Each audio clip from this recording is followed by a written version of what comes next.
তো বন্ধুরা, আমি তোমাদের কাছে কিছু জানতে চাই, ঠিক আছে? আর আমার কিছু কথা আমি তোমাদের সাথে শেয়ার করছি। এই যে আমার মেয়েকে দেখছো, এ কিন্তু আমার অনেক আদরের মেয়েকে আমি অনেক কষ্ট করে, অনেক অপেক্ষার পর একে আমি পেয়েছি, ঠিক আছে? কিন্তু আমার সংসারে আমি একা, আমরা তিনজনের ফ্যামিলি এই পুচকিটাকে নিয়ে, ঠিক আছে? আমাকে সমস্তটা মানে একা হাতেই সামলাতে হয়। এই পেটে আসা থেকে হওয়া পর্যন্ত সমস্তটাই আমার একা হাতে। তো এতদিন মানে যা হোক সামলে নিতাম, এখন যত বড় হচ্ছে দিন দিন তত দুষ্টু হচ্ছে। আর সকাল থেকে তো সারাদিন না খেয়ে থাকি, মানে পেটে ছিল তখন না খেয়ে থাকতাম, তখন শরীর ভালো লাগতো না। এখন এর দুষ্টুমির জন্য আমাকে না খেয়ে থাকতে হয়, রান্না বান্না করা ঠিকঠাক করতে পারি না, এত দুষ্টুমি করে।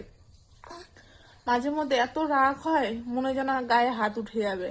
কিন্তু পরে আবার নিজেকে সান্ত্বনা দিই, কিন্তু অনেক সময় বকে ফেলি। তো এটা কি আমার ঠিক করাটা?